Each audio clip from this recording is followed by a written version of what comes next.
Hi everyone, and welcome back to Safehouse Chats. I'm your co-host Aris. I am your co-host Snap. Today we'll be covering Sly 3, so thank you for tuning in. We'll be discussing the second best video game. It goes 2 and then 3 and then 1. And I'm pretty sure that's everything. We have yet to place Rocket Robot on Wheels on the list. You're going to have to subscribe to our top tier of Patreon. Tell him to see that. Snap sent over the last episode, and I got to the end where he put a little rocket surprise for me right at the end. And that was a bit of a scary moment, a bit of a jump scare. We'll be following the format we did for Sly 2. We'll be splitting our coverage into 2 parts. So this is part 1. As always, feel free to tell us your thoughts and keep the conversation going down below in the comments. We have loved the comments we've gotten so far. Yes. Just to be clear, thank you everyone who has tuned in at all. They've all been positive and complete words of encouragement. It feels like we're doing something right and that you guys like. So that just keeps us going. With all the technicalities out of the way, Sly 3, Honor Among Thieves. 2005, PlayStation 2. Only a year after Sly 2 was released. Which is terrifying to think about. Maybe something that we will come back to throughout the next 2 episodes of discussion of they did this and they did it in a year, even using the assets from 2. That is a terrifying timescale to think about. Well, the thing is that you can kind of tell it was made in a year. Yeah, exactly. There are places where that schedule shows. It was the same for Ratchet & Clank 3 was also made in a year, and similarly has places where things were kind of hammered out a little bit. Overall, I think they were all told to get a game out the door by Christmas 2005. My opinion is that Sly 3 is a far departure from Sly 2, even though it might not seem that way at first. And I'll get to why in a minute, but first, a bit of a delayed reaction. You said that it's a close call between Sly 2 and Sly 3 for the best game. And I can't help but kind of disagree. The podcast curs 5 minutes in. We should have some kind of soundboard picture of an evil-looking skeleton wizard or something. The Crypt Keeper. To flash up whenever we disagree about something. I am interested to hear a full breakdown of why you think there's more distance between them. Okay, perfect. Because here's the thing. To be perfectly honest, Sly 3 is my least favorite game in the series. And that's not to say I hate it or anything. But personally, the issues I have here are many. For me, it goes 2, 1, 3. Based on the release date that we've already discussed was just a year after the second one, I think the game could have benefited greatly from another year in the oven. It needed some more oomph, maybe one more episode. It lacks a certain, je ne sais quoi. Sly 2 had a bit of a spy movie aesthetic, espionage, being sneaky, pulling off missions in the shadows. But in Sly 3, almost every mission involves an explosion or some sort of big wow factor moment, and the stakes feel higher, as evident by the fact that most missions have 2 phases or even a mini boss fight. Yeah. It just feels like more of an action movie, and I don't know if this matches Sly as we've come to know it based on the previous 2 games, because there is no urgency to be sneaky like a thief anymore. Even the episodes are based in broad daylight. Yeah. It's a definite shift in that regard. Literally the first thing I wrote in my notes was about the natural tendency for trilogies to The first one is like relatively self-contained. The second one is maybe like smoother and sleeker. And then the third one, there is an expectation that there will be explosions. It will be bigger. It will be larger. That certainly worked for me when I first played the game. I can see what you're saying in terms of it's a definite shift in tone where it gets more comic booky maybe than it had been. And I think, to be fair, those elements were there. There have always been wizards. There have always been robots. But it is definitely more action-oriented than the stealthy adventure that is Sly 2 and even Sly 1. I don't think that necessarily means trading the signature sneakiness of Sly. Like, that could have come in during the operations or during the missions and still have it be a result of sneaky shenanigans, for example. Right. I don't think they had to completely depart from that. And I think this is because Sly's 3 development, as we've discussed, came a bit prematurely. And that prompted them to not really acknowledge Sly 2's success before making the basic creative decisions for the final game. Right. I don't think there's the same sense of, like, loss that you get in Sly 2 between the Neela twist and the Neela twist and the Neela crunch. Like, there's still peaks and valleys to Sly 3, but they kind of, the gang is operating at kind of peak efficiency now. They've gone through Sly 1, they've gone through Sly 2, they have kind of learned from those lessons, and now they are less prone to failure than they had been. Which, there are two ways to interpret that. You can do it wholly within universe and be like, oh, they've gotten better at crime. Or, and I feel like this is the stance you're more taking, it's a shift in genre to make it lighter, less serious, more so than actually like the hand of the author at play.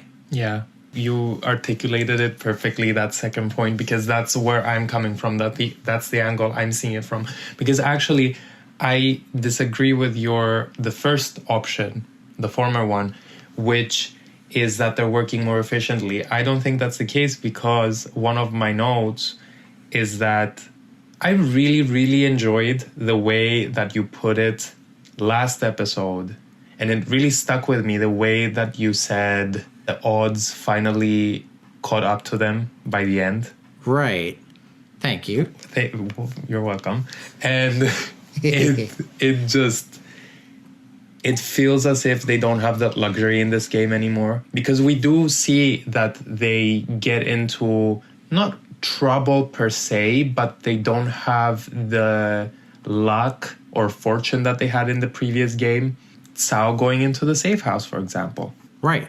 We'll get into specifics during the episode, but the shift in genre is how I view it. That actually factors into my second main criticism, and this is probably the one that hurts the most. This game has a villain problem. Okay. It does. I'm just putting it out there. A huge reason Sly 1 and Sly 2 are amazing is their villains. Yes. The villains in the previous games were established from very early on in the story. And in Sly 2 in particular, they popped up in multiple episodes and even in their capacity as secondary roles at the ball, for example. Yes. They got origin stories via the cutscenes that the gang studied them before taking them down. The intercom, the dialogue, even getting close to them during missions. Here, however, not only are the villains lackluster, in my opinion, but they also suffer from the fact that they're contained solely within their episodes with no connection between each other. Right. To some extent, yes, it is refreshing to try something new and have them be separate. But for that to have worked, they should have given us more really gruesome baddies that can carry their own weight.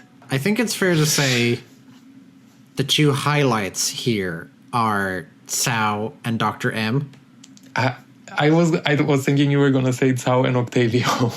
Oh, we'll get into more detailed discussion of Dr. M later, I'm sure. Cao, we've previously brought up as like a comparison to the Contessa as like very well-rounded villain, very competent, has a lot going on. Aside from those, generally speaking, they are a bit less memorable. You've already mentioned this in your own discussion, but I do like the change of pace, that it is like unrelated guys. I think that helps with world building a little bit in terms of the Fiendish Five killed Sly's parents and he fought the Fiendish Five. That's fine. The Claw Gang tried to scoop up Clockwork's corpse. Sly fought them. They turned out to be like very heavily linked in with each other. Like the gang ended up arrested and it turned out that the prison warden was a secret member of the Claw Gang. We talked about like how that worked very nicely, but it could have fumbled in a Chewbacca and Yoda were friends kind of way, like it too tied together. So I think it would have been difficult to do a third team. What the Claw Gang and the Fiendish Five have in common is that they're both linked to Clockwork, right? Sly 3 has nothing to do with Clockwork. We've finally started to move away from Clockwork. There is no team. There is no grand conspiracy here. We just have views of different high-level criminal operations around the world. And I like that. But I can see what you mean in terms of, like, that gives much less opportunity synergistically. You can't flesh out Jean Bisson or Arpeggio at Rajan's ball anymore. They are not interacting. None of these guys know each other. Sly Cooper just goes to each of their houses one at a time and ruins their lives and moves on. You were kind of half right about what linked the Fiendish Five and the Claw Gang. Because it's not just Clockwork, it's also Sly. Sly was both teams' main target. Look, I agree 100%. And as I said on my own, it is super refreshing to not have it be interconnected. But here, with not that common thread, it just seems like when you actually think about it, Sly just like is looking for mess because the villains don't even know who he is. There's no motivation or connection to the gang when you really start to look into the details of the writing, specifically Rumble Down Under, for example. It all kind of starts to seem loose. Apart from Cao, literally everyone else is short with a small temper and treated like as comedic relief, which is so mind-boggling a creative decision, because we were talking about how Contessa and Rajan and maybe even Jean Bisson are like stuff of nightmares, and then you have, oh, aren't you a cute little guy, Lefouille? Like, okay. You know, I feel like even not the strongest, and by strongest I mean strongly written villains in Sly 2, and I'm thinking specifically of Jean Bisson, benefited from having, firstly, 2 episodes, but also being linked to the rest of the Claw Gang. Because, oh, what part did he play in the operation? Oh, he has this thing. Oh, no, what's his connection? Once you remove that, then the villains, as I said, have to be strongly written to hold their own weight in a singular episode all by their own. And here we don't get that because almost none of them gets cutscene exposition, and they're introduced once the episode has already started. And as a result, by the way, you said that it's the 2 standouts are Cao and Dr. Michael Bay. Please don't put me on the spot to think of a different M name every time we bring him up. I'm not going to be able to be that good at improv. No, I'm going with Dr. Michael Bay because that's Michael Bay, PhD. You know Michael Bay, he's all about higher education. He's all about, you know, his ivory tower office apart from the common man. Classic Michael Bay. Classic Michael Bay shenanigans. As a result of having these self-contained capers, it hurts Dr. Michael Bay in his capacity as the game's overall villain, because he should have been set up as, for example, Neela and Clockwork, who were set up throughout the game little by little by little by little, episode after episode. Sure. And he doesn't have that luxury. Yes. He's just at the beginning and the end. There's no, for example, unraveling exposition or mystery. Sly slowly piecing the truth of his dad's gang after every episode. Yeah. That would seem organic. Instead, they just leave him for last. It's just too late for all the revelations to be explored. It is missing that element, certainly, because they are focused on the practicalities of building the gang. Like, that's where all of the effort is going into, and that does leave less time for the why.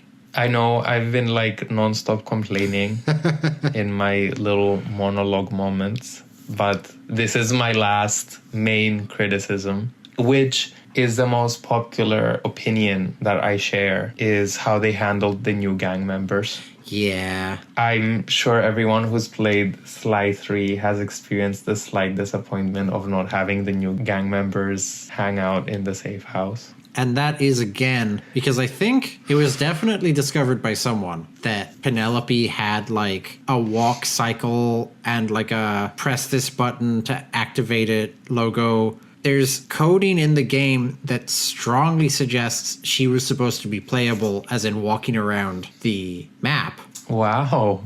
But that is an apparent casualty of getting the game out in time for Christmas 2005. They aren't even visible in the safe house, as you say. It's not like it's a big table that gets more and more filled the deeper you go in. It's just the three lads, and every so often one of the minor gang members will just like pop into existence where relevant. Exactly. Listen, I understand that having them all be playable whenever someone wants is a bit too much to ask for, because what the hell would the Panda King be doing, like, just roaming around? And it's a bit mitigated by how, unlike Sly 2, you can replay any mission whenever you feel like it. Yeah. So if you really badly want to play as Carmelita, you can just load up the Carmelita Venice mission again. Even still. Hiding them completely, though? What the hell? This is a rare thing for me, but I actually remember what I thought Sly 3 was going to look like as I waited for it to come out, because I heard that it would have more playable characters, including Carmelita, and I pictured it would have the same setup of Sly, Bentley, and Murray around the table, and I was correct about that part. But if you like scrolled past Murray, the camera would like pan down to the street. There would be Carmelita like wandering around the street trying to find them. And then if you hit X, then you would play as Carmelita. And then if you didn't select Carmelita, it would pan back up to the safe house. That's just a little view of like my childhood imagination versus the what we got. I love that idea, because the nosy bitch is always like going in circles. Like, have her go in a circle. Obviously, she's not just going to be sitting across the table from them the way that the other ones would be. Again, rare for me. I remember picturing her under a street lamp kind of thing. I thought that you were going to say the camera after Mari would pan right, where they would show a bookcase filled with treasures you can find throughout the level. But I'm thinking of a different game. I'm so sorry. There should be a ping pong table that works. There should be a working ping pong table. They should get on that. I think we're thinking of a different game, and it sounds like a bit of a fever dream that never happened. So I'm just gonna keep on going. Okay. and say that those were my main criticisms. I do have some development choices that I don't have an issue with, I just don't understand. So I'll just tell them for you quickly and you tell me what you think. Lightning round, yeah. As we've discussed before, the removal of both the clue bottles and also treasures, possibly due to time constraints. There's no incentive to explore the hubs anymore. I was wrong. I previously thought that they might have gotten rid of clue bottles because it's hard to come up with gadgets. I did not remember that rather than giving you one gadget per character per level, every time Bentley does a slideshow, there are more gadgets to buy. Yeah. So actually, Sly 3 has way more gadgets than Sly 2 did. So that was not the problem. I appreciate them adding the feature to replay missions. Yes. Great. Amazing. Finally. And the addition of challenges is nice. A nice callback to Sly 1 as well. Some of them are a little janky, but the idea is perfectly fine. I did a couple of them just there. I did like some of the Venice ones. Beating Don Octavio under time pressure is the one that took me like a full year to do. Like, I really struggled with that one as a child. But then also it's like, do this one section of this one level, but also get 20 coins. It feels kind of undercooked. They start to feel repetitive. Most of them are time trials. Yeah, exactly. Yeah, the last thing I have is, whereas in Sly 2, the evolution of Sly's abilities was portrayed through the upgrades to the cane, which kind of disappear here. We get those weird combat abilities. Yeah. The glowing cane, which again, the shift from being sneaky and stealthy to being violent and combative is like, okay. Push attack, push attack, push attack, push attack. 3,000 push attacks, 3,000 whatever attacks. Like, we get it. Thanks. Push attack is so useful. Is it? For certain fights. Yeah, like the Black Baron boss fight where guys are coming out of the plane. You just stand by the door and you push attack and they fall off the plane. You don't knock them off? You do the push attack? I push attack them off, yeah. And that knocks them off the plane immediately. See, I am gonna do that when I'm an adult like you. Anyway, all of my complaints to say that by no means is Sly 3 a bad game. You hate Sly 3, we get it. But Sly 2 was just like a tough act to follow. Sly 3 is below... We haven't played Rocket Robot on Wheels, but I think we can definitively say that Sly 3 is below it at this juncture. Is it below Thieves in Time? That's the question. Sure. Don't even joke about that. Yeah, I don't know what you're talking about. We've said like twice now that game doesn't even exist. True. Wait 2 more episodes and I'll tell you how true it's not. Listen, as I said, Sly 2 was a tough act to follow. Yes, absolutely. It had an outstanding story spanning over 8 episodes, and it's not the fault of Sly 3 that it just kind of feels like a downgrade because it didn't have enough time to, again, cook in the oven. Right. Obviously, when we're talking generally about the game, there's a bit of discussion to be had about the extras. Yeah, I was expecting you to bring up like the 2-player. Yeah. Because again, I feel very thankful that I read up a little bit on the development of Ratchet & Clank 3 in the past year. Guess what Ratchet & Clank 3 has? That's right, multiplayer. I think this was kind of a from above Sony PlayStation decision. This thing had come out on the Xbox called Halo, where there was a campaign in it. Yeah, but the idea was that you could play with your friends in the same house. And people fucking loved that shit. So I wouldn't be shocked if the developers of Sly Cooper, which is a narrative-driven game about a thief, were told by their boss's boss, put some 2-player in your game. We don't care how, but do it. And that's how we have, 4 modes? Is it? 2 of which are, there's Cops and Robbers, which is like the usual Sly gameplay loop of running around on roofs. The hacking, which is the hacking. The plane. The plane, and the pirate ship. So all of them are stuff that's already in the game, just tweaked to be for 2 players. The pirate ship has 2-player? Yeah. One of the ships you play as Sly, and Murray is Helmine. And the other ship you play as Bentley, and Penelope is Helmine. And you try to kill each other. Who is the other plane? Who is driving the other plane in the plane mode? Carmelita. And she has a little, like, orange plane. and she kills Sly, and she's like, haha, got you. Good for you, sister. Yeah.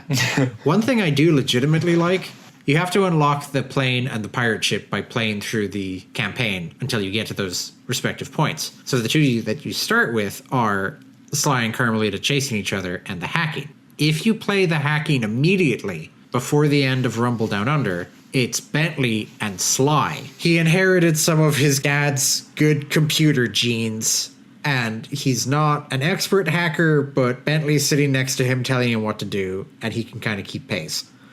Once Penelope joins the gang, it permanently changes to Bentley and Penelope. The first one, it's a green and a blue, and Sly has voice lines, and then it switches to a green and a pink, and Penelope has voice lines. Wow. They didn't need to do that, but they put it in there. Well, I'm glad that the attention to detail didn't go on the actual campaign and went on the 2-player that no one played.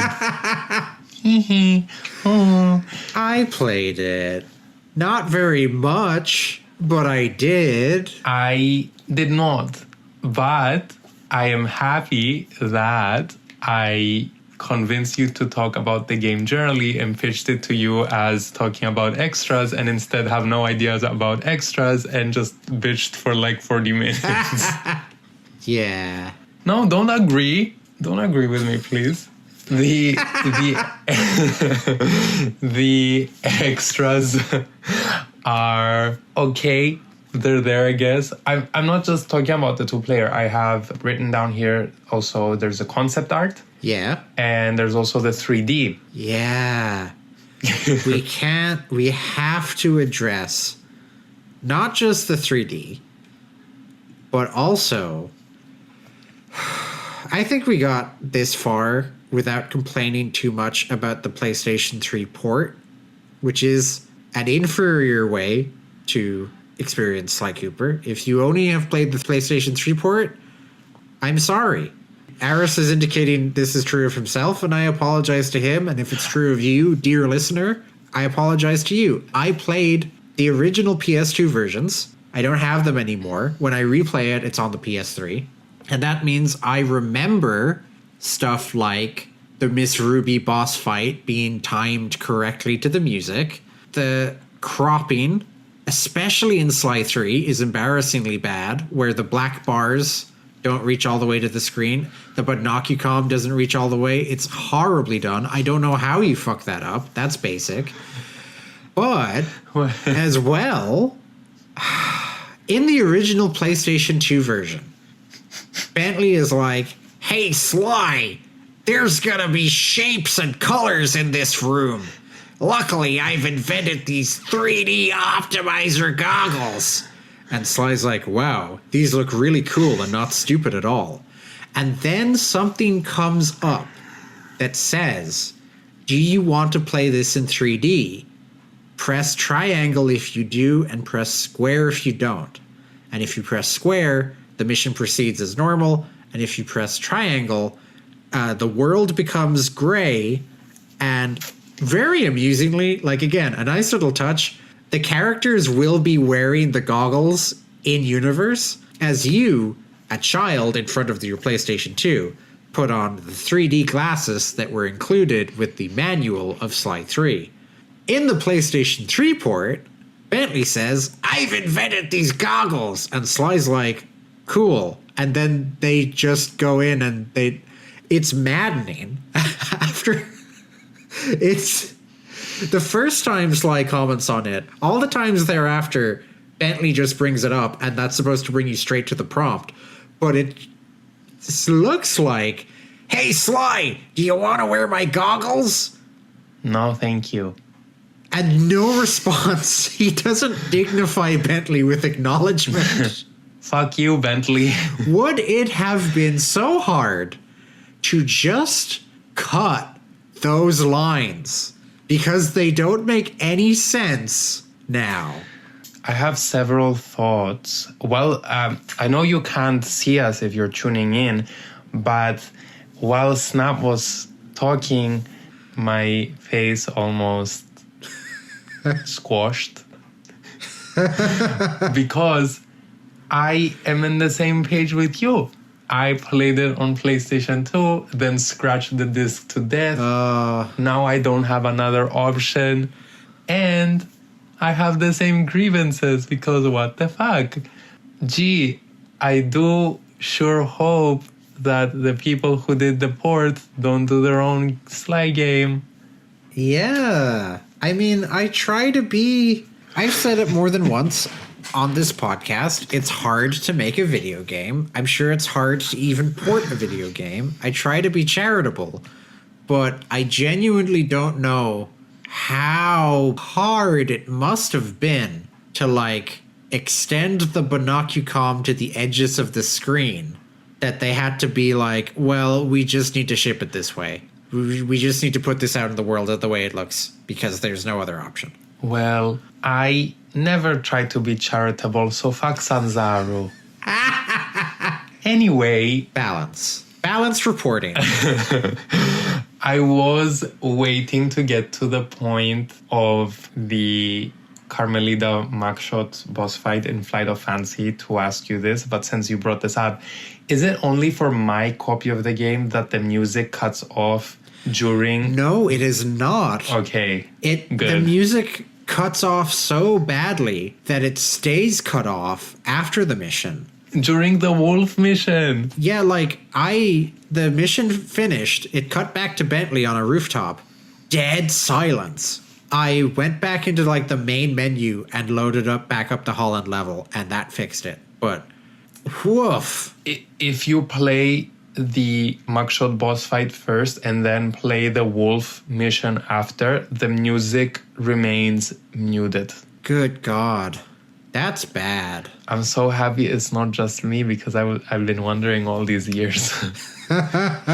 Obviously, yeah, the port is horrible. I've heard, this is topical, Sly 1 is coming to PlayStation 5 via the, like, subscription model they have. If you're subscribed to PS Plus or whatever, you get access to certain games. And they're like, we're going to port Sly 1 to PS5. I don't know if porting a PlayStation 2 game and porting a PlayStation 3 game, surely that's, like, almost equally alien to a PlayStation 5. So maybe they'll start over. Sly 5 confirmed. Sly 1 on the PS5. The rumors are trumors. Trumors. God, that's a new one for me. Oh, that's bad.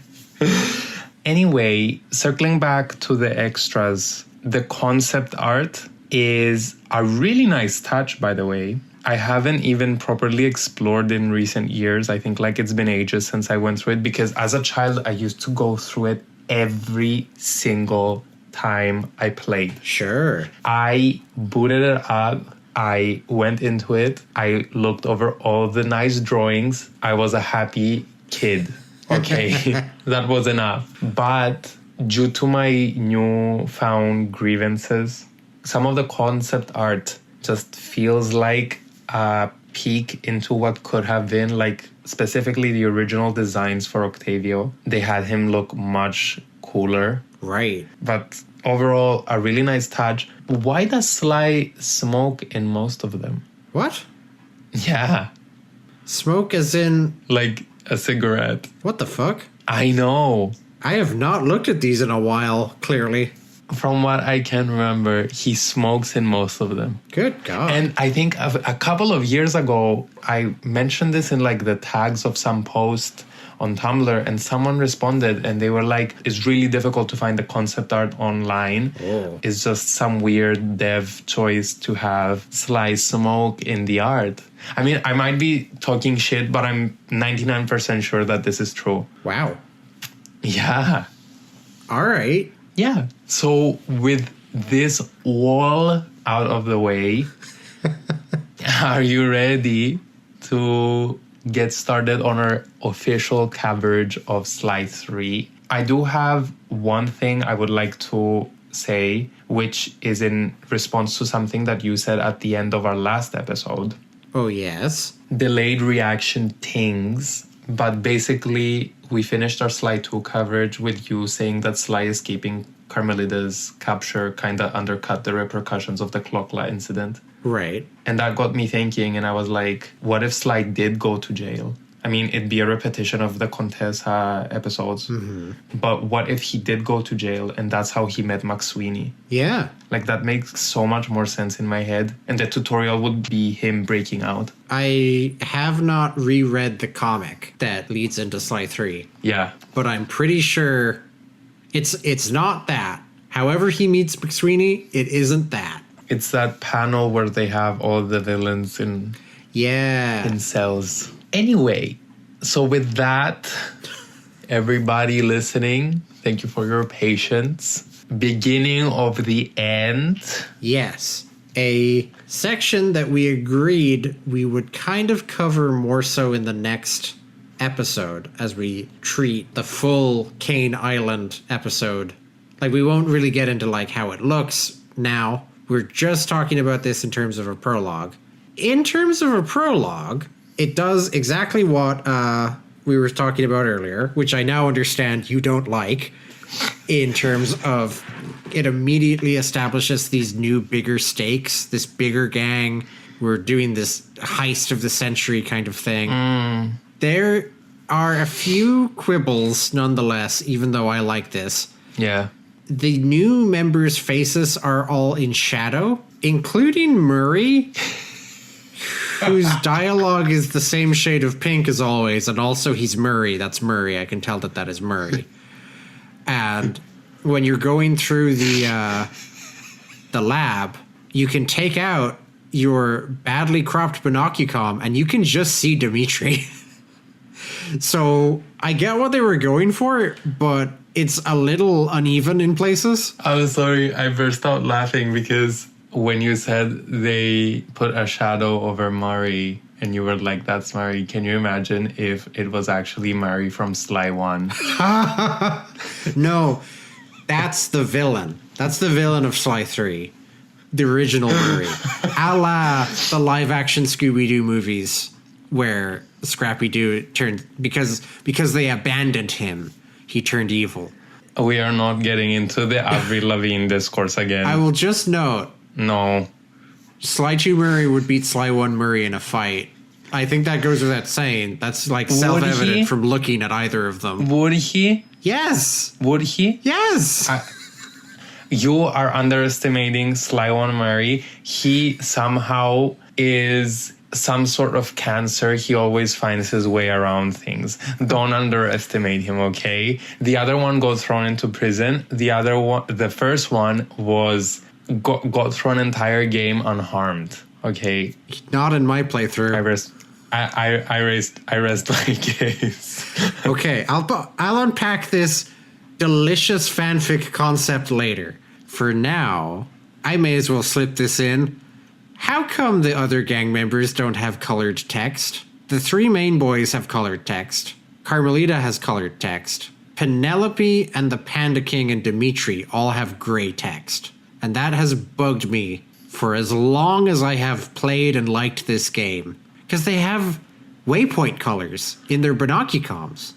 So why doesn't Dimitri have... Is it throughout the game? Yeah, the whole game. What? It's evident here because their dialogue is in gray. The shadowy figure number 1 is in gray. Shadowy figure number 2 is in gray. Shadowy figure number 3 is in pink because that's Murray. Shadowy figure number 4 is in gray. And that doesn't change. I never noticed. Not only did I never noticed, but since you bring it up, another thing that really bugged me, I mean, obviously that was a horrible creative decision because colored text kind of like... It's so necessary.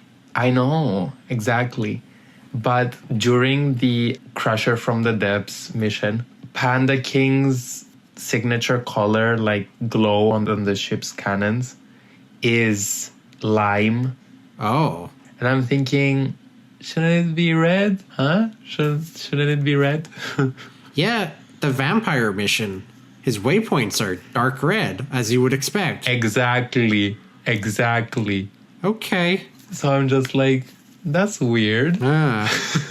Those are my quibbles about the opening. Otherwise, I think it's a perfectly cromulent framing device. It's showing you how the story is going to end, and then it puts Sly in mortal danger, and that's the framing device for the rest of the game. We're catching back up to this point. You guess correctly that my issue with the shift in genre trickles down here, because my first note is that the first scene of the game establishes Sly as a threat with the lightning striking behind him as he takes out guards. This is like, again, an obvious departure from Sly 2. There's no more hiding in the shadows. It's much more direct approach. Right.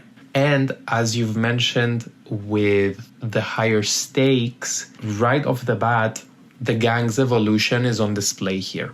Yes. We started with operating out of a van, to having Bentley and Mary tug in during the Cairo heist, to now having this full-scale massive operation. The code names here are a neat callback to Sly 2. Sure. And this is a really nice homage to the Ocean's movies. So we head inside and we are introduced very unceremoniously to Dr. Michael Bay, PhD, as the overall villain with a socket on his head. The podcast curse, I think it is a great first scene. I didn't say I hate it. Okay. My next note is, I love this moment. It's so stupid. The only thing I said is that it is a bit unceremonious. My quibble here is that we find out later that the guards on this island are presumably like grown in a lab, but this guy has a middle-class American surname and a wife and a child. So that's a lot. But the scene of you get on the elevator, you are eavesdropping on Dr. M. He pretty straightforwardly tells the guy he's in the elevator with that he has been poisoned for fucking up, and he dies in front of him, and then he just goes back to what he was doing. I like that a lot as a villain introduction. I want to stress Dr. M was voiced by Rick May, a voice actor who is most famous for playing the soldier in the beloved video game Team Fortress 2, and who quite sadly died 4 years ago. Sai, as we have discussed, has a variety of vocal performances, many of them excellent, and I love Rick May as Dr. M. I think a lot of what I like about Dr. M is down to his exact, vocal deliveries. If it was another voice actor, I wouldn't be a biggest fan of him as I am. Shout out to the late, great Rick May on that. Agreed. Great voice. Really makes a character. You think the Austin Powers family, gag is too much? Is that from Austin Powers? It kind of reminds me of, when the henchman dies and they call his family when he gets squashed under, the Right. It always reminded me of that. Gosh. It's pretty basic stake setting in that Dr. M is focused. He will fucking kill you if you make a single mistake. That is a useful piece of information to get as someone who's trying to break into his house. I disagree. Okay. I'm reading this as him being petty, not dangerous. Okay. I feel like every step of the way, Sucker Punch goes out of their way to make a joke out of him.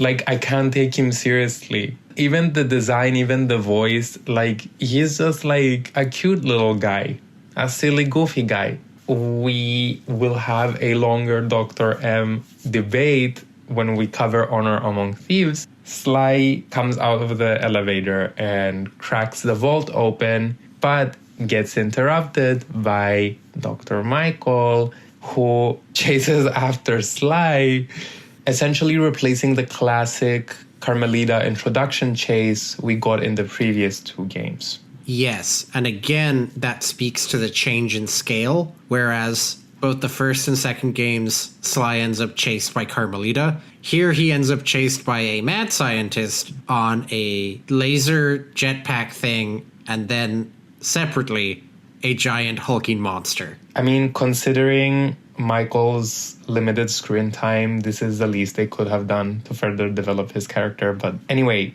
we get to the beast, and Sly throws his cane to save Bentley. Great stuff here. Yeah, a very good tactical move, to be sure. I didn't say it sarcastically. I mean, great stuff in terms of writing. Sure. Because the last time we saw Sly being separated from his cane was in Clockwork's lair during a very brief and arguably unserious moment.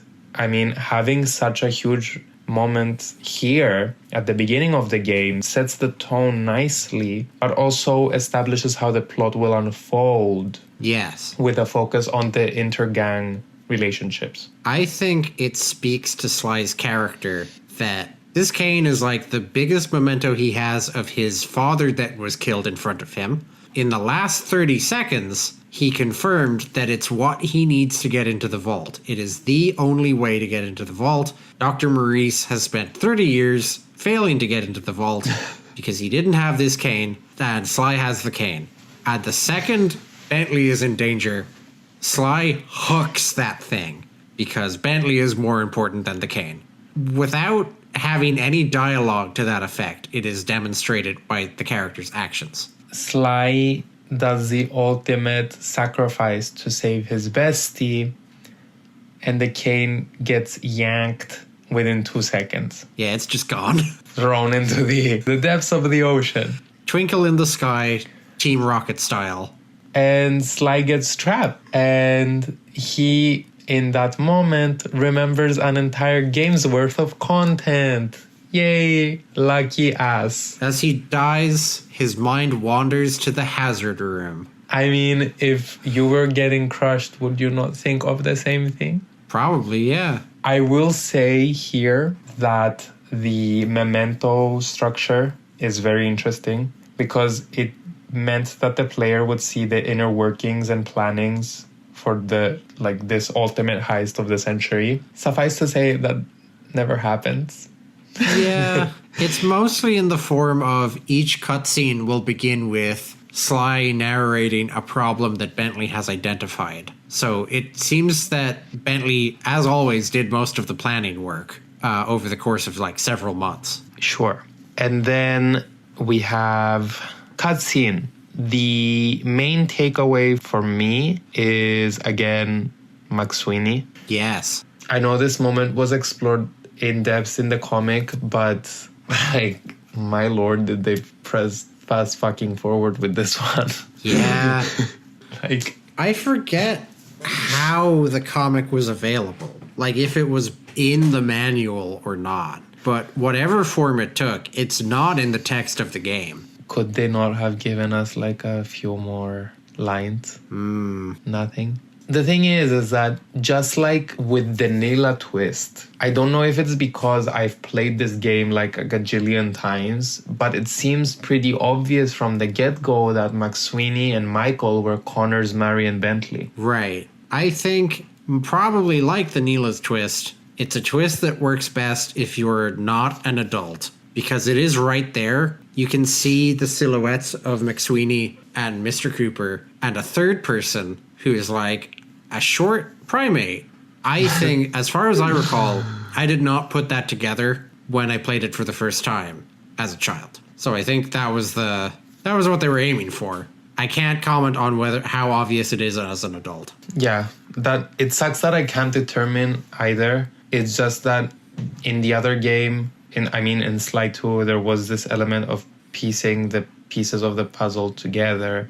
Whereas here, in terms of mystery and what is left to uncover, because we also start from the ending, it just feels a bit anticlimactic. And as you said, it's not a question that really gets explored in any of the intermediary episodes. It's everything smack in the end. Yeah. But yeah, Sly's first thought while dying, the hazard room. The hazard room. I actually explicitly play in the prologue. It would just flash up text to be there's a thing in your way. Press square to smash it. And I was like, oh, I like that. I mean, like, it's Sly 3. You've presumably played a Sly game before. We're just moving over the tutorial.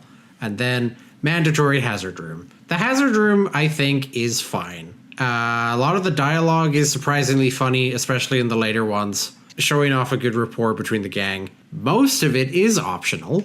That's welcome, compared to playing Sly 2 and having to do all of the tutorial again every time you replay it. It's also a little bit weird that it is just this kind of separate pocket dimension Bentley constructed out of cardboard and real guards somehow. Listen, on the one hand, if you remember episode 3A, my main problem with the Black Chateau is that it's an extended tutorial, and that, in my opinion, undercut its full potential as an episode. On the other hand, though, I don't know if this works, because I have a bit of a neutral stance towards it, but it's such a fucking slog to get through, and since they went with the simplest option possible, they should have given the player the option to skip it altogether. Yeah, that's true. But that is the only thing I have to say on the hazard room.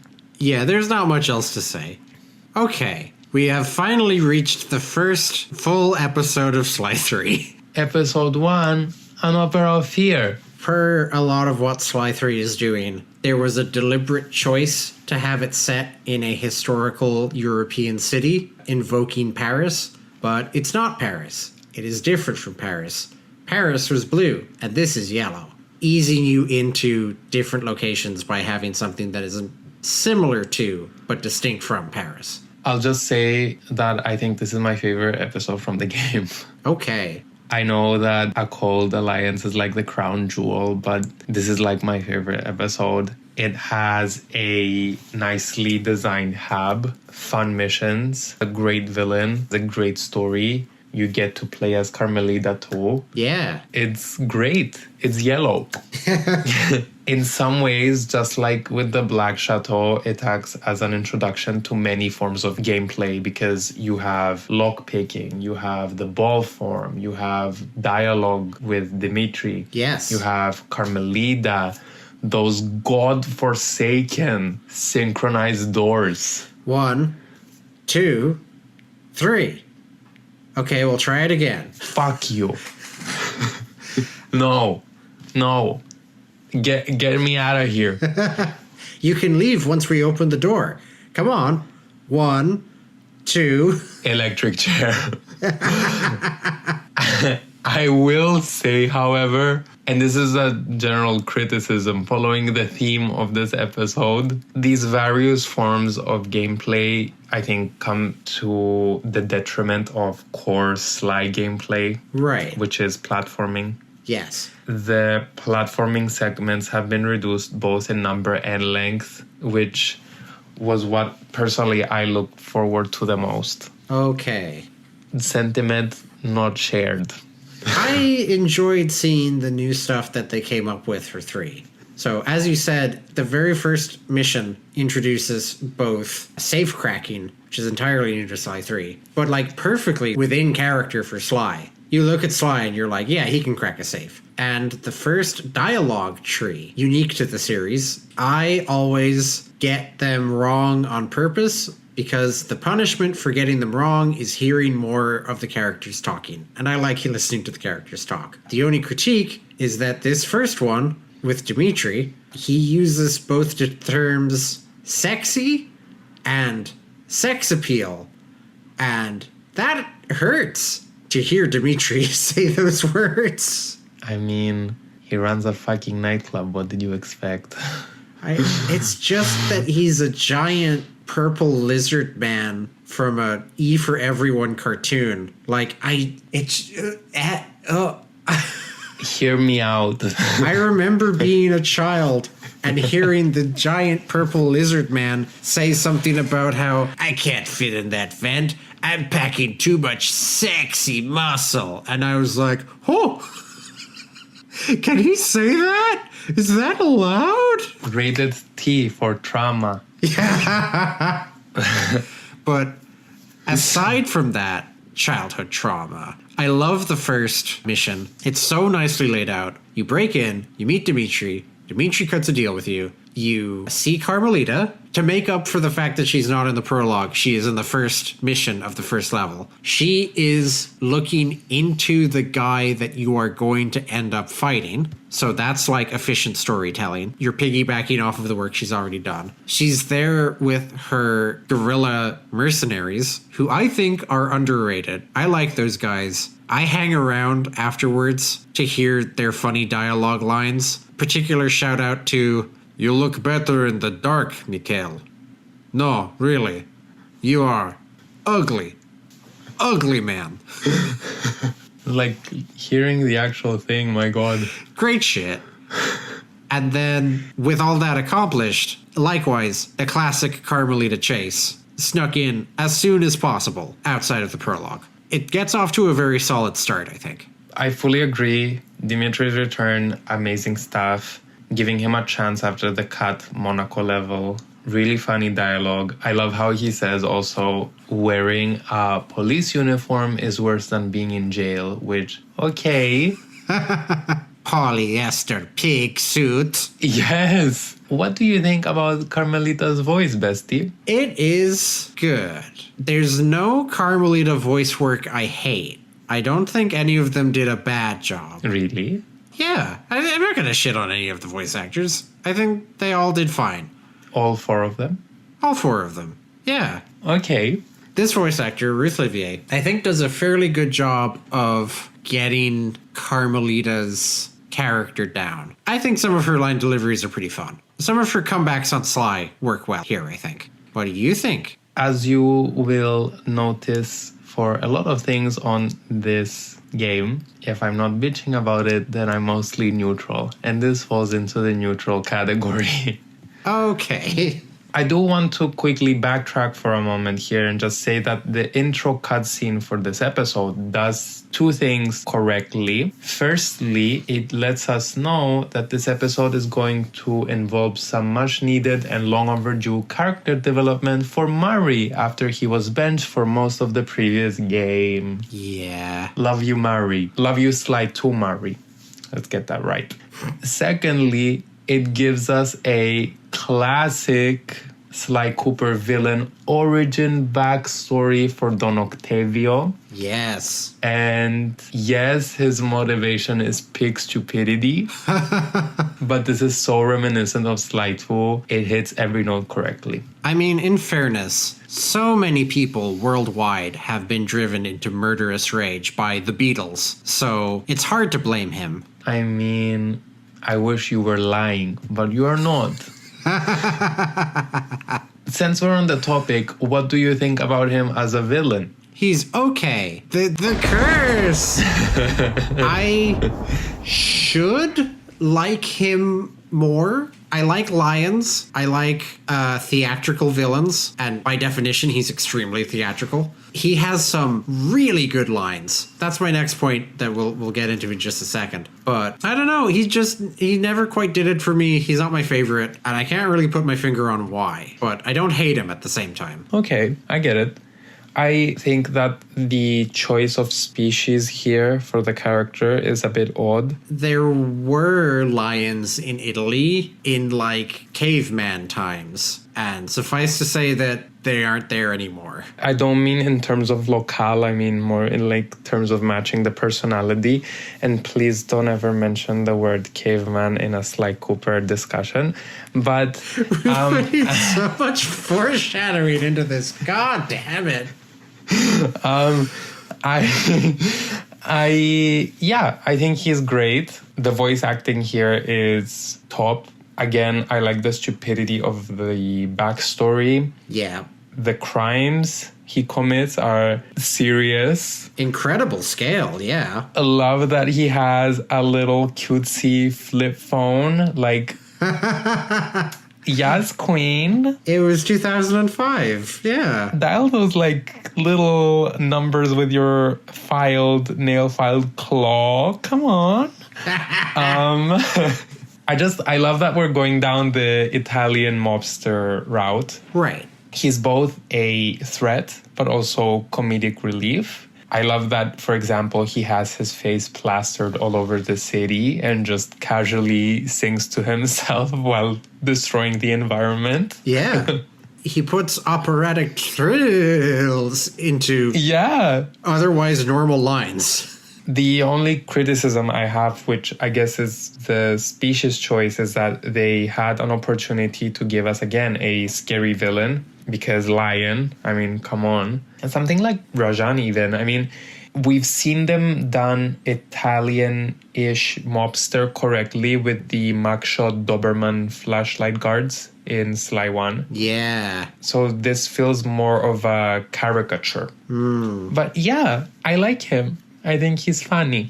As I said, he has some great lines. I think in general, especially this playthrough, I have been amazed at like how funny the dialogue in this game is. The first two games are funny as well, but I think they really like hit their peak here. They really like figured out what to do with Murray. They have really good back and forth exchanges. One that I'll highlight is Octavio tries to kill Bentley. There is a 1, 2, 3 punch of Sly says, "Put my friend down or I'm going to knock all of your teeth out one by one and make you eat them," which is an amazing line. Don Octavio scoffs and like waves him off, says that he figured out that Bentley is the cornerstone of the gang, so he is going to scoop out Bentley's brains and use them to fertilize his tomato plants. And Bentley caps the scene off by screaming, "I'm allergic to tomatoes," which, as I pointed out once on Tumblr, raises some difficult questions about how much pizza boxes are in the safe house and whether Sly is just eating all of that by himself in front of his friend who can't have any. I'm so happy you brought that up because my last note on this episode was, final question, why is there pizza in the safe house if Bentley is allergic to tomatoes? There you go. Even the like more dramatic dialogue, when both Sly and Bentley separately reunite with Murray, Sly cracks a joke or two about Murray's vision quest, and Murray's like, "Oh, come on, I'm being serious."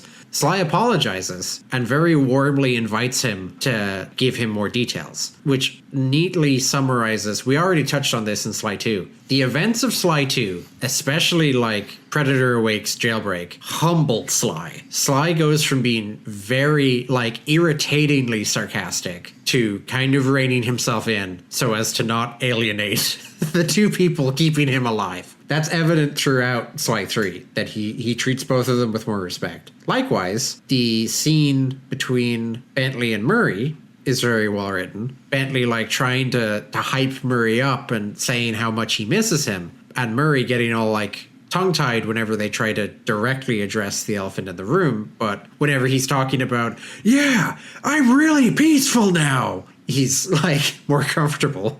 Which, again, great joke in of itself, Murray screaming about how peaceful and calm he is. My one criticism of the writing, you're so... Aris is overjoyed that I have something negative to say, that I've been dragged down to his terrible level. Yes, rally the troops, honey. This is an opinion I've had forever, from basically the first time I played this game. As a child, I was like, this is bad. Bentley asks Murray to help him fix the water. And Murray says, "I'd love to help you, Bentley. You're like my second best friend," which is a pretty fucked up thing to say when you have two friends. Is it? Yeah. All right.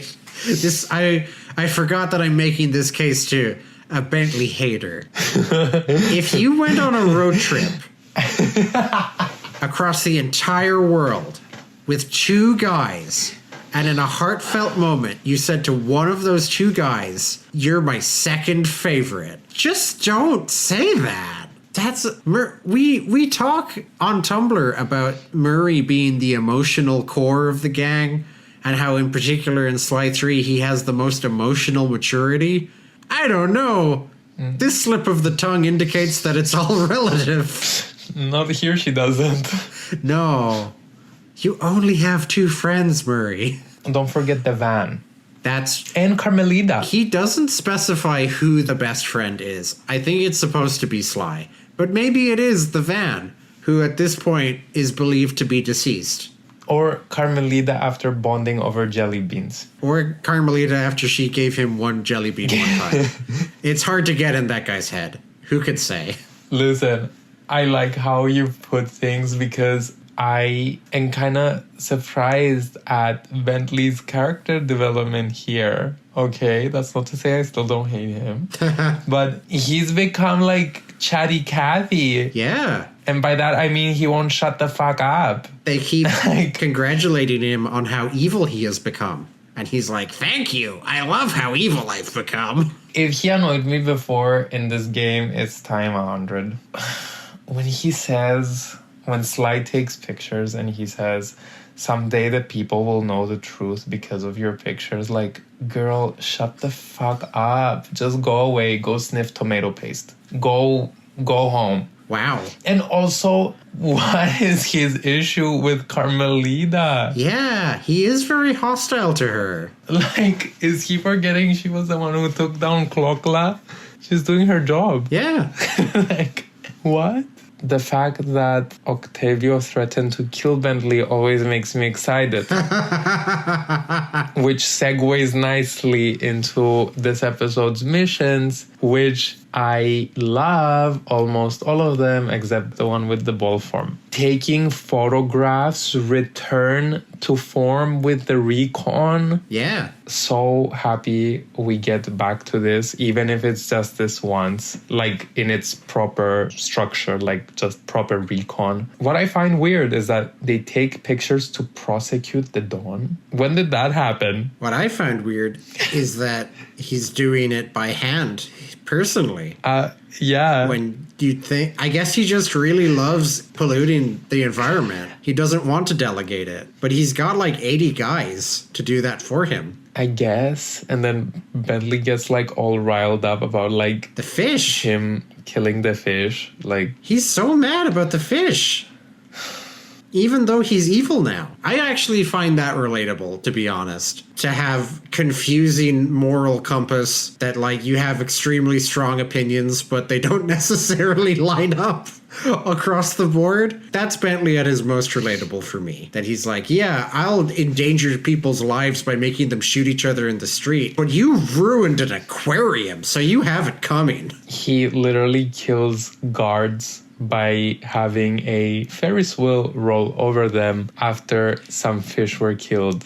I was saving this for the next episode, but I may as well bring it up now. What is with the body count? It's most evident in Australia, but as you say, it's right here.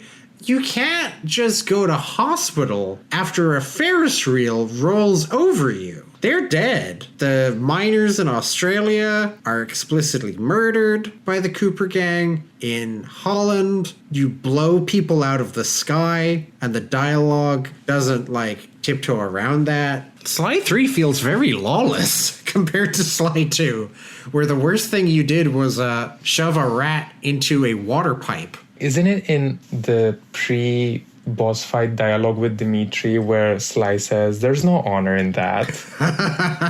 Yes, Sly, there is honor in having Murray feed a village of guards to a crocodile. Yeah, and use heavy machinery to throw them into an electric fence. What the fuck? It's not always cartoony violence in this one. No. The gang members are literally straight up murderers, but that's beside the point.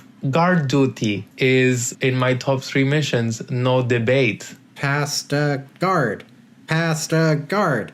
Past a guard. Yes. Yes.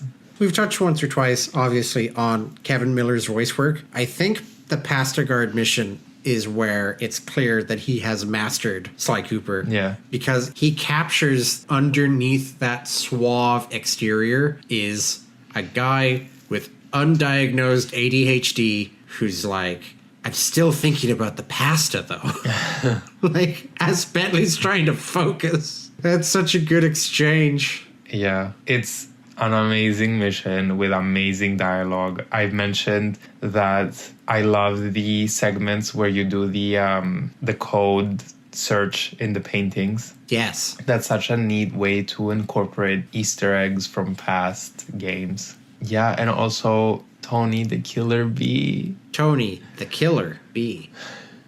He's so dreamy. He's not. He's got nothing on Pastagard. What the fuck are you talking about?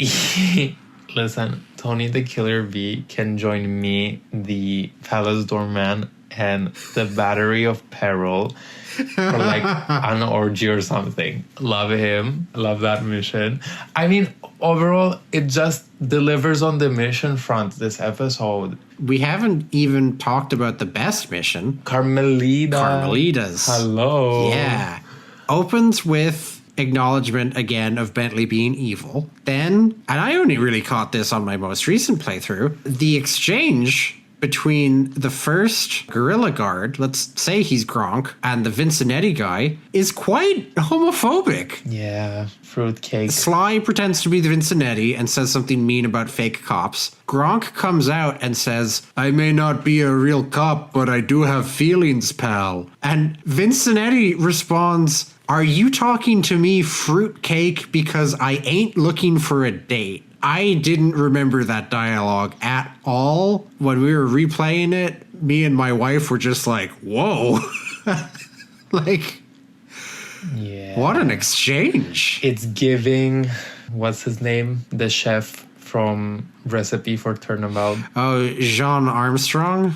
Yes, Jean Armstrong. It's giving very that. The early 2000s were a bad time. That aside, great mission. Normally, often in like an RPG, say, you fight a character, they're like a boss, and you beat them, and then they join your party, but then for balance reasons, they're nowhere near as strong as they were when you were fighting them. They don't do that here. Carmelita feels as strong as she does when she's chasing you, which is great. I think games can be easy on purpose if they're cool.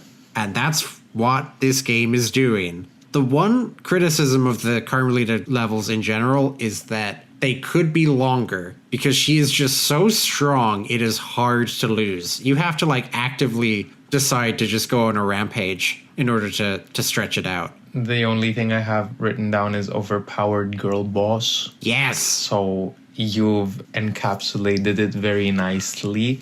Listen, it might have homophobic rhetoric in it, but is a gay as fuck mission. I mean, for the gays and the girls come through. Yeah. Love her so much. I like how it ends with her displaying a bit of genuine leadership toward the gorillas. She bails them out single-handedly. But I feel like the Carmelita of 1 or 2 could have made a dismissive comment about like, oh, I have to do everything around here. And then she stomps back in. Sly 3 Carmelita, again, she has been humbled. She has learned some important lessons about the importance of teamwork. So instead, she has a genuinely nice little touch of congratulating her men for doing the best that they could. And that's the note that the mission ends on. So I think that demonstrates that she has been growing as an officer and as a person over the last few years. Yeah, I agree. Especially like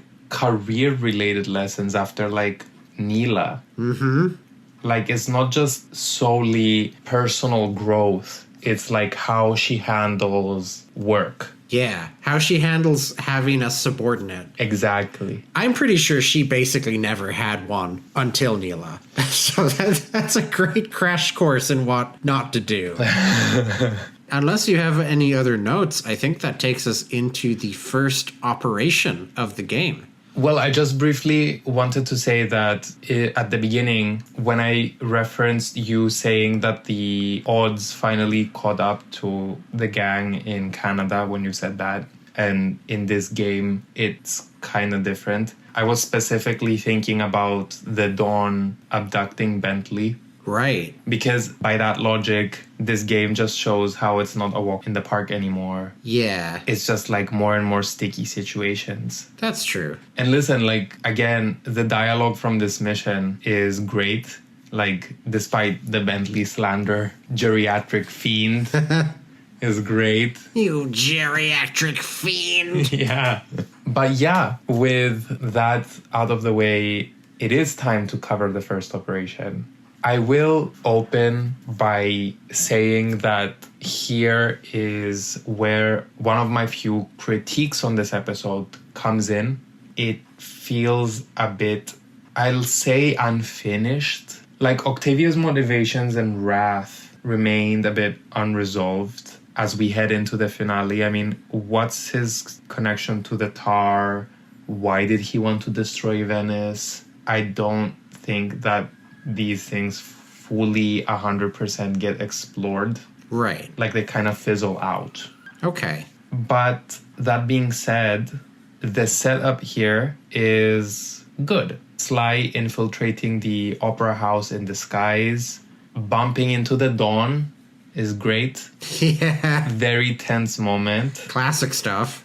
Doing the door with him, equally classic. If you don't have any other notes about up until this point, then there is the singing. I think this is my guess, because they did two. You can't make a Sly Cooper game without a rhythm section. Both Miss Ruby and the ballroom were dance based. I think what happened was someone was like, we've done two dances. Is there any way that we can do a singing one? And they tried it out and they were like, oh, this sounds really bad. Let's just lean into it. Like, let's have Bentley just wheel onto stage with no practice and just belt it out to annoy someone on purpose. Which, by the way, begs the question if Bentley was purposely made to be even more annoying than he actually is, and no one showed up to the concert, then why didn't the Dawn just kill him then and there? I think that is a valid question. Also, another question I have is if Carmelita hadn't intervened, that thing would have come crashing down on Octavio, killing him. Yeah, well, as we then find out, he's extremely strong. But did they know that? did they think they were just going to kill this old man? Not unjustifiably. He's not a nice old man, but... He's not. I've never thought of it that way. Because 2 seconds after, he's not a nice man because he actually blows up Venice. Like, no joke, no threats. He actually, like, no ifs, no buts. He actually does it. Yeah. He blows up Venice. And I'm like, what? Yeah. I just, before we get into, like, the final part, I wanted to quickly note, Carmelita showing up feels just a little bit karmic because Bentley, like, used her, like, moved her around like a pawn to get to this point, and now she's back. She is showing up at the worst possible moment. Plus, it's just good to see her because for obvious, like, plot reasons, she was not involved in a lot of the operations in 2. She was often absent, so I like that they make more of an effort to include her in the climaxes of these episodes. Agree. And actually, this most recent playthrough that I had was the very first time that I noticed that she follows you around later in her helicopter. Yeah. I didn't know that. That's a good touch. Great moment when Octavio knocks over Bentley, not because I hate Bentley, but because it prompts Murray to snap his necklace and get back into it. I think this is genuinely the most emotionally affecting moment in the whole series for me. There were flashes of good cinematography in Sly 2. Like we talked about when Arpeggio dies and his monocle just rolls up to Sly's foot. Stuff like that. The shot of Bentley's on the ground and he choked up, strangledly asks Murray for help. It pans over to Murray. You see like the different emotions on his face for a moment, and then he snaps the necklace and delivers the immortal line, "I'll floss my teeth with your spine." Another great threat. That fucking gets me, man. That gets me right here. Every time.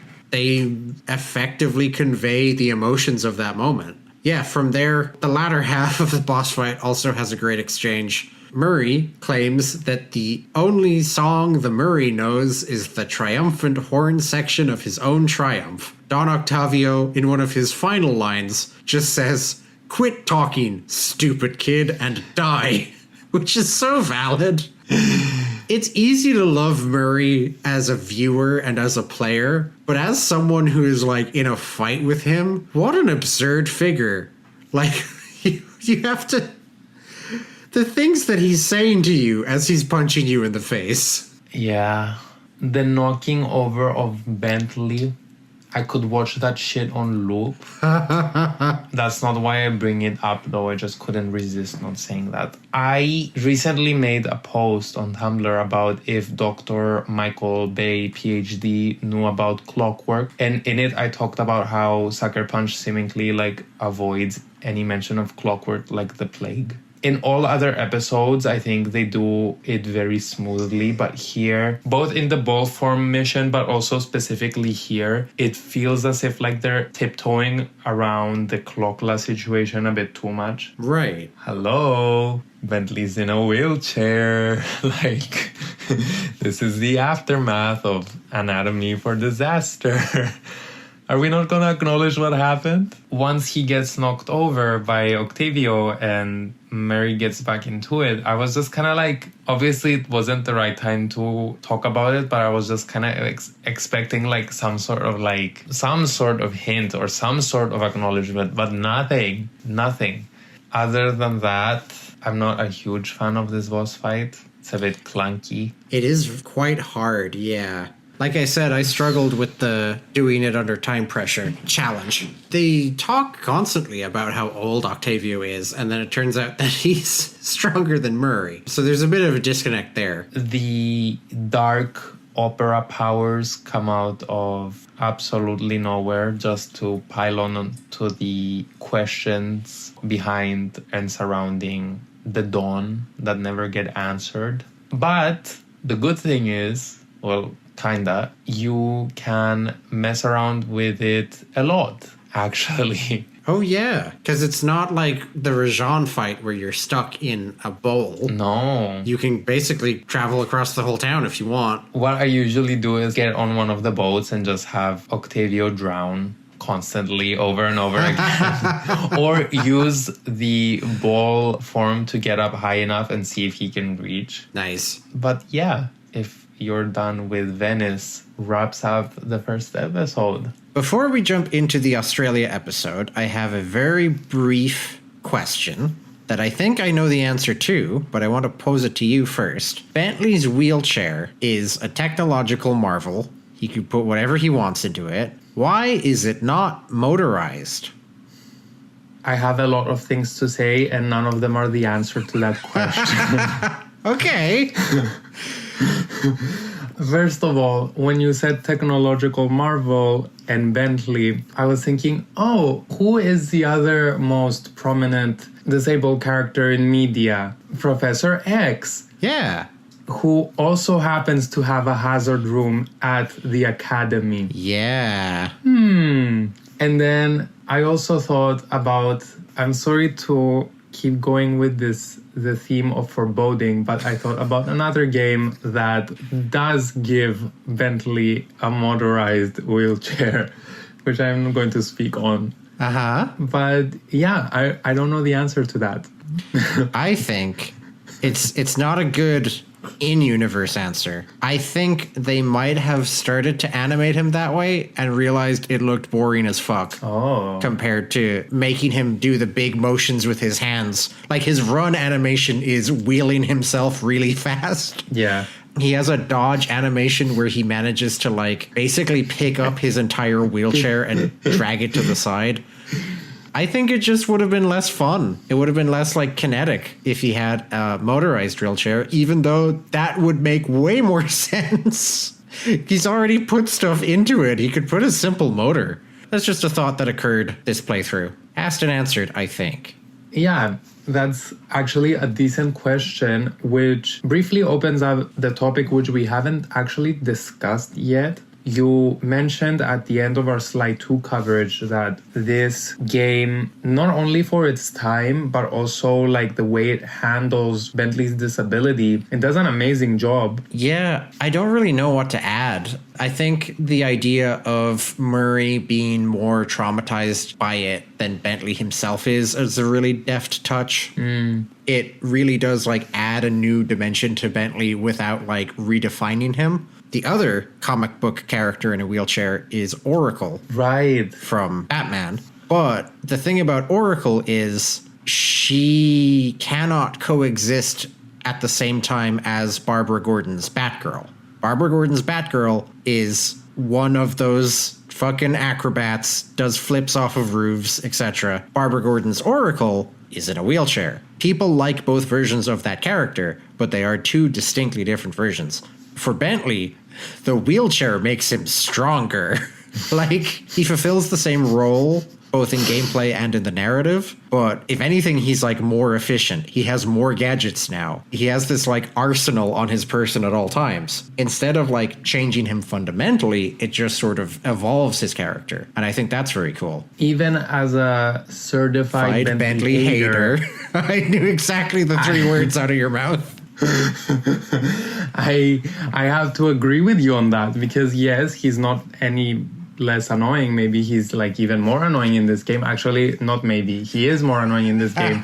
But it adds depth, because there's not like a single moment in the entire story that he expresses self-pity or anything of the sort. We may as well jump ahead while we're on the topic. He does say, "I wish I wasn't in this chair," to Penelope, specifically in the context of comparing himself to Sly, which he could never do. The full line is, "I wish I wasn't in this chair. I wish I could run along telephone wires," which he and Murray can't do anyway. So, like, it doesn't come across as, "I miss my legs." The conversation is more about the comparison of their different talents. And aside from that, he never expresses that sentiment. Because it was coming from a place of horniness. Yes. And when that is the case, we often say things that we don't mean. All right.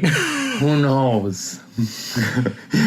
And on that note, horny note, let's get into Rumble Down Under, which I'm just gonna go ahead and just say this. This is, in my opinion, it's between this and Dead Men Tell No Tales for the worst episode in the series. Series? Okay. Yes. I was expecting you to say game, all right. But series, I mean, I guess something has to be all right. If you put them in a ranked list, and apparently we do, something has to be on the bottom. I think I would put Dead Men below Rumble. Okay. But there's not that much difference between them. I think it would be in that order, all right? We're in the same place. We will cover the stuff that I did like, because there is stuff I like here. But with your permission, I will just get the main kind of elephant in the room thing out of the way. I think Sucker Punch played themselves to an extent, because in Sly 2, they have their environmentalism message, and that's all grand. And they kind of depict Canada as being empty, like Canada is untouched wilderness. In Rumble Down Under, the problem is not just one of environmentalism, but also of cultural sensitivity. I am quoting Bentley directly. Bentley complains about the miners' cultural insensitivity. And again, that's correct. Like, it's good to teach the children of the world that we need to respect indigenous cultures. However, by making it such a firm moral stance that, like, one must respect indigenous cultures, that makes every misstep this inevitably makes as a 2005 PlayStation game marketed at American children stand out all the more. Bentley is like, the miners are so disrespectful. And then not long afterwards, oh, and by the way, the guru told us about some kind of evil mask that wants to kill everyone. Sounds like mumbo jumbo to me, but I guess we'll be polite and look into it. And then it turns out that obviously the native man knows exactly what he's talking about. What a shocker. Just in general, a lot of the plans here, I believe, to borrow a phrase from you, Bentley, you sick fuck, a lot of the plans are like, in order to get the miners to leave, we have to hijack their mining equipment, make it mine harder and deeper so that it spews up radioactive oil or disrupts the local ecosystem, and then we'll use that. And it's like, are you sure that's the best way of protecting the environment? I guess we don't have a better plan. Generally speaking, probably goes without saying, the depiction of Aboriginal Dreamtime is about as accurate as Ms. Ruby is to the actual, real religion of voodoo. Yeah. It's all shits and giggles until your little rant. Yeah. Which, honestly, yeah. Well, to be no, but you couldn't. I know you were going to say, and it is a popular opinion, a lot of people are underwhelmed by the Mask of Dark Earth as a villain because it's not a character. It doesn't talk. You don't really get a sense of what it's about. I get that. I do. This series sets an extremely high bar for villains. I appreciate the attempt. I appreciate trying to give us something that is completely out of left field. Personally, what I miss more is hearing the guru say anything at all at any point. I think there are some great dialogue exchanges in this game in general, and this episode specifically, and he does not contribute to them because he doesn't talk normal.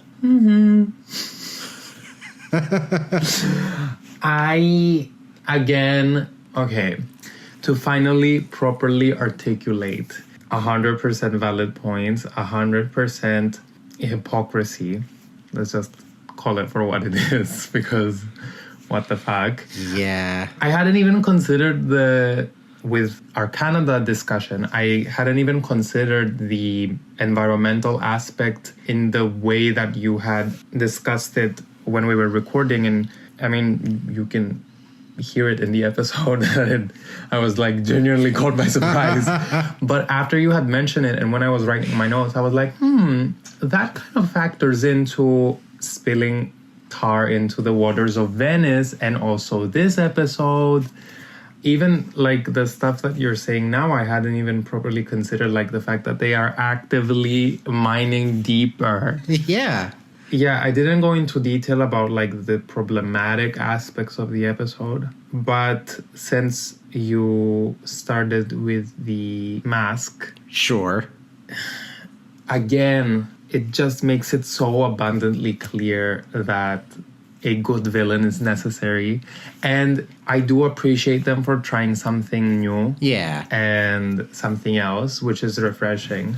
But at the same time, doesn't make up for it. It just feels like because they went with an entity instead of a character or an animal, they thought it excused the absence of any backstory or exposition, or just give us something. Like, there's no context. And because the guru is robbed of a voice... What a metaphor. What a literal metaphor. Expert and literary student over here. We'll have you in our game, but you're not allowed to say anything. I mean... Yeah, sorry for the pause there. Like, I genuinely felt my guts rearranging, thinking about the fact that someone had to go in to record the mumbling. Okay. Yeah. Oh, yeah, now I'm getting it. Now I'm getting it too. Thanks. I'm sorry. Oh, it's like I'm there. Someone had to go in and record the lines. And I don't think they hired a voice actor purely to play the role of the guru. I think it was someone who was already voicing other characters, or maybe just in the building. The Sucker Pants janitor. Yeah. I mean,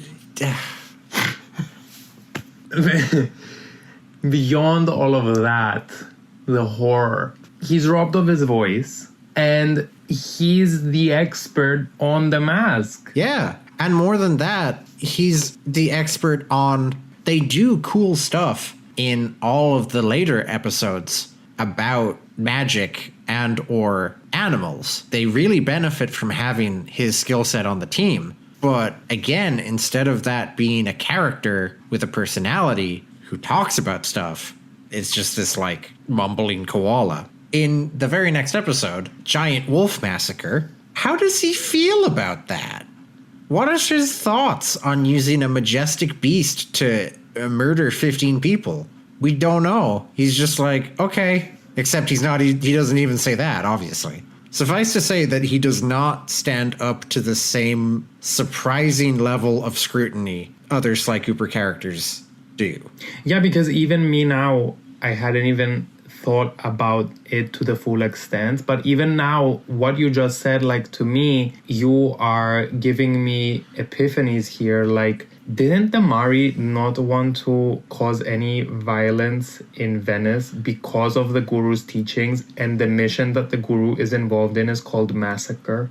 Yeah, that was like a whole kind of plot beat that they couldn't get Murray to throw a punch or anything during the Venice operation. And then it turns out that the Guru himself does not have the same reservations, apparently. Maybe he was just like, fuck it. And even so, we still got stuck with ball form gameplay. Yeah, there's more of it. I'm about to reach that screen. Just moving a bit away from both the Guru and the mask. I mean, you said it that you've expected that to be my opinion. And although it is a refreshing change of pace, I just think that it was like very lazily written. Because I'll ask once again, what is the correlation between the mask and the miners? They could have gone more into detail about... Because that's classic shit, right? Digging too deep and discovering something you weren't meant to discover. They could have really played up that angle for horror. But no, you're exactly correct. Even if it is an entity, it should have weight given to it. Whereas it doesn't show up in the introductory cutscene, as is normal for a villain. I already brought it up for a different reason, but we're back to the same slideshow. Bentley is like, we've talked to the Guru. He said there's a bad mask. So keep your head on a swivel, boys. There's a bad mask. And that's it. I feel like, I think I'm genuinely correct in this assumption that I've just thought about, but I think the mask is the only villain that doesn't get a cutscene appearance, like an animated. No, because it's already gone.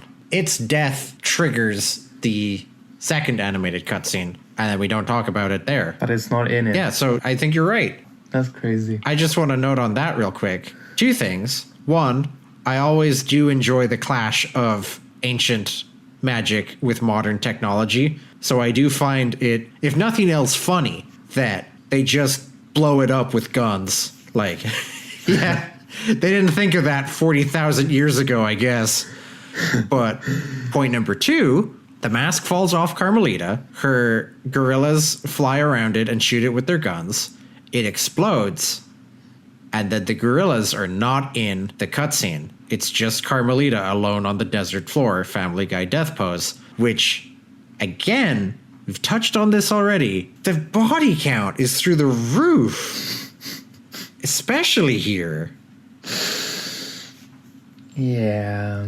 I was thinking actually last episode when you were like, when I was complaining about the Canada games and you were like, why don't they just kill Jean Bisson? And I was like, the Cooper gang killing, that's not their MO. No, they would never. They wouldn't kill 40 people. And also, we've meandered so much on our discussion of this episode, but I may as well bring it up now. The guard designs. Flashlight guard.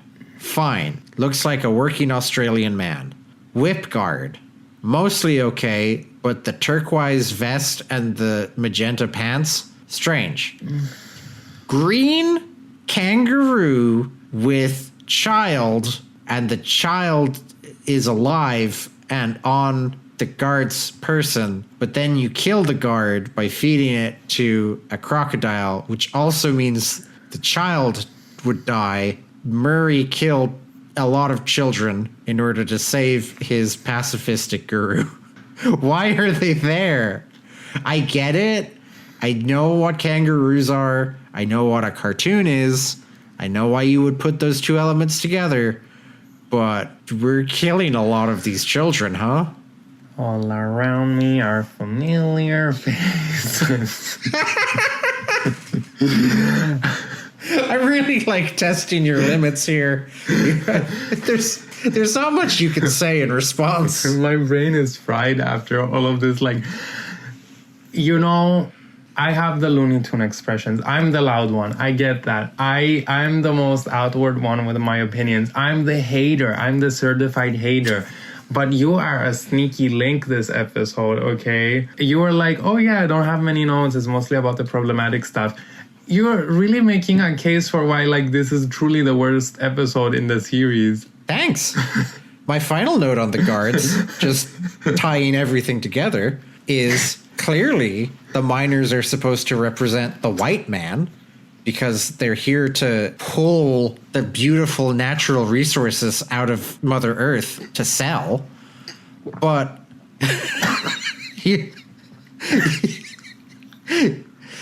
my co-host took a big drink of water right before I said the phrase, the white man, and I think I caught it by surprise. The guards, the miners, are clearly meant to represent, like, you know, coming into a natural area and stealing all the resources and selling them off. But again, because it's a cartoon, they're dingoes, larger dingoes, and kangaroos, which, like koalas, are all endemic to Australia. Maybe this is giving kids at home too much credit, but there was an opportunity here to have, like, the guru and maybe, like, allied characters, if any showed up, have them be koalas and kangaroos and stuff, and then have the miners be more generic dogs and cats and stuff. But that's just me overthinking things. Guys, thank you so much for tuning in. Make sure to leave a like, subscribe, and a comment below. What the fuck?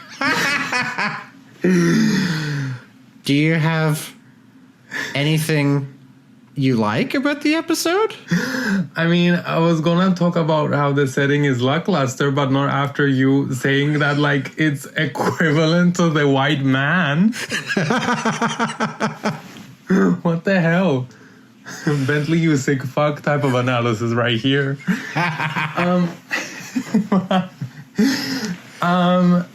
You know what? Yeah. Yay. Okay. I'll just say.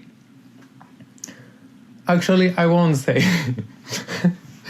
I don't know if my criticisms hold a candle in front of, like, obviously the more realistic, problematic commentary. I want to hear them.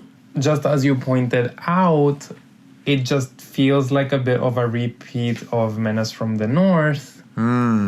It's like such a lazy choice, like uninspired. Again, even with the choice of species for guards. Dingo and then also dingo. Why? There's such a variety from the Australian wildlife to choose from. Yeah. And even if they went with the Australian outback, I feel like they could have done so much more instead of just throw us into the dirt. Because what came to mind was the 2003 animated movie, I assume straight to DVD, Scooby-Doo and the Legend of the Vampire. Okay. I know a lot of 2003 animated movies, but not this one. So please go right ahead. It takes place in the Australian outback where there's, like, an international band contest happening. Okay. And is this one of the ones they put the Hex Girls in? yes. Okay. Fave. So, and they did the most with the setting of the Australian outback, because even though it's barren land, just like with Menace from the North A, they could have used that to give us, again, what I feel like this game lacks in general: environmental storytelling, some interactive aspects. It doesn't have to be architecture, like, necessarily. It could be anything. But it just feels like we're placed in the middle of nowhere. Yeah. And it's just not used to its extent. Fun fact, we talked about how Sly 3 has, when you start a new episode, it kind of pans through the level. Right. And there's a little caption that'll just say, Venice, or whatever. This one says Yuendumu, and if you look that up on Wikipedia, that is a real town in the Australian outback, which has a lot of Aboriginal artists. So, like, they Googled it, clearly. They could have made it more of a town and not, as you said, in the middle of nowhere with big, weird green water. There are some things I like. Yes. It's not all bad. I like that we're following the trend of Mary's character development here, and he's the one who chooses this adventure. Yeah. It feels like he finally has to have, like, some agency and authority in the gang, which is nice. And when he says he wants to do this, the other two support him. Him also reconnecting with the Guru is nice. Mm-hmm.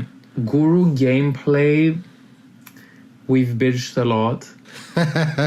I'm not gonna bitch anymore, but just as with most elements of this game, I'm just kind of like, okay, it's there, like, whatever. Yeah. I find it pretty bizarre that he's absent for most of the episode, since the episode is centered around him, which is something that Penelope also suffers from. Yeah. But Penelope does have the excuse that, oh, she's masquerading as the Baron, that's why she was, like, hiding. I guess the Guru was being held captive, but they could have done a bit more with that, yeah. He has his one mission, and then he kind of fades out, and then he has one appearance in the operation. Obviously, this entire time, we're both leading to the best thing about this episode that also happens to be... Yes.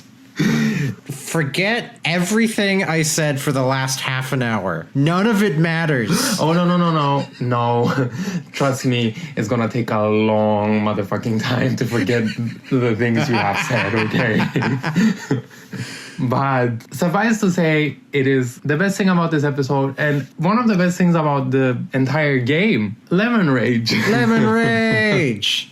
Every part of Lemon Rage is so good. From the discussion outside the bar, to the minigame, to the brawl, even the Mask of Dark Earth is here, and that's okay. It's just such a neat encapsulation of... If you could show someone Sly Cooper, but you had to sum it up in just one mission, Lemon Rage would be such a good pick. It's funny. This playthrough, I thought there was a lot of really good dialogue, especially from Murray, as though, like, making up from his absence in Venice for the most part. I particularly want to shout out in the operation where the three of them are having a panicked conversation about, like, how, okay, we can't just keep running. How do we stop her? That's some great back and forth between the three of them. And likewise, the introduction to this, where Murray is explaining how to access one's rage, and Sly's like, yeah, me too. Anyway, that's all great. The pitch perfect Australian accent for the voice acting.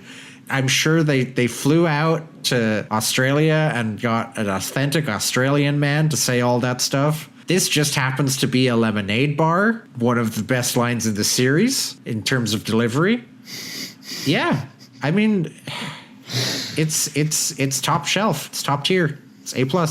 It's not only great, like, it easily overshadows any other mission from this episode. No question. Easily. Every game discussion, we should bring up the composer at least once. Peter McConnell did an excellent job in Sly 3, and Lemon Rage is... the soundtrack for it is, as with everything else, just perfect. I remember once, back when I still used Facebook, just posting a status to the effect of, you kids with your Justin Biebers, you'll never understand real music. And then just a link to Lemon Rage soundtrack with the fucking spoons and the whistling. Oh. Would you say it's overall top 3 from the entire series? Yes, I think I did. picking one mission from each game, I would pick Lemon Rage from Sly 3. I know you have your own love that we'll get to, but I don't think anything tops it for me. It's so iconic because it's just so ridiculous. Yeah. And the gang is all there. There's a mini boss fight. Like, what more can you need? They're all like complimenting each other during the fight, like, oh, good hit, Sly, or are you okay, Bentley, kind of stuff. It's such a good showcase of seeing them work together. Yeah. And with that, we head into the operation. The only note I have on the operation, aside from what I said about the panicked conversation, and also, I guess, watching all those gorillas die, is, again, always a big fan when science and magic slam into each other. I think it's funny that they tried to tranquilize Carmelita, but that somehow makes her larger, and Bentley is like, I guess it's chemicals or something. The shot where he says all of that, Sly is just looking upwards with his jaw hanging open for like a full 15 seconds. That's very good. Aside from that, what do you think of the operation? I have a question. Oh. Why the fuck is Carmelita there?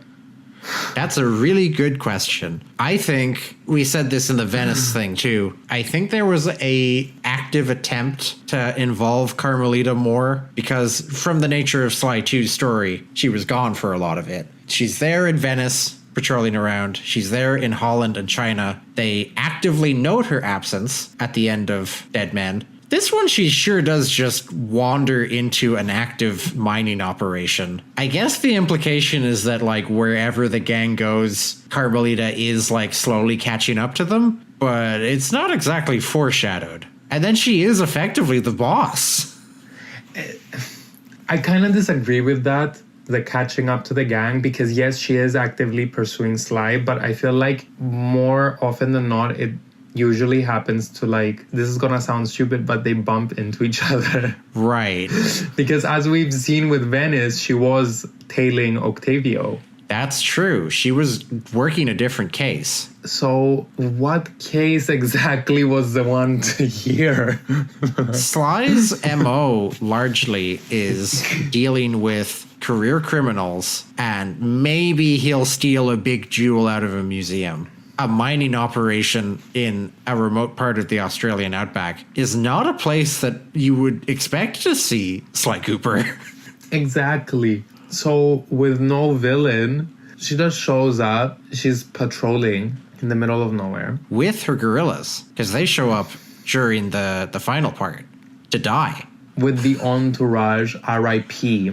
Let's just call her Miss Plot Device. And I never got the controversy behind Carmelarga. Define controversy. I feel like when it comes up online, everyone is kind of like tiptoeing around it or like labeling it as like implicitly, I don't know, bad. Yeah. That's the sense I got. It's because, as with strapping her down and pointing a hypnosis machine at her. No. Okay. I don't want to know. All right. No. I'll pause it there. But I think, does that explain why people, specifically, you have to remember context, specifically people who talk about Sly Cooper online, which means that they are online people aware of talking animal stories, would side-eye this. You mean specifically people who talk about Sly Cooper on Tumblr? A variety of websites. There are other websites out there. This podcast is great because you and I live in such different worlds. As you can tell by our coverage of Rumble Down Under, which comes to a close with at least an iconic scene of the boys taking picture with Carmelita's camera. I get so much mileage out of the screenshot of Sly holding the camera and making a dumb face and the fucking bedroom eyes. I can't count the number of shitposts I have derived out of that facial expression. So, if nothing else, thanks for that. and Lemon Rage. It is a nice note to end on. After we dragged it through the mud. After we dragged it through the technically worth preserving barren desert sand and then dumped it in the slimy green water. That white man comment is gonna like really take its toll. In my notes, it's capitalized. Capital T, capital W, capital N. Well, we initially sort of vaguely planned that we might do Holland in this episode, but we have already talked an awful lot. So we will cover Holland, China, Pirates, and the finale in episode 4B. Which should be coming out soon. Yes. Well, certainly that's the plan. We hope that you've enjoyed our Sly 3 coverage part 1, despite our many criticisms. See, I like this game, I promise. I mean, who are you trying to convince? Me, who opened the episode with like a rant and a half? Yeah, I guess it's more toward the listener. Let us know if you agree with our opinions and our takes in the comments below. And we'll be seeing you soon. Yeah. Stay tuned for part 2. There will be a mouse. And hopefully not as much criticism. I like the mouse.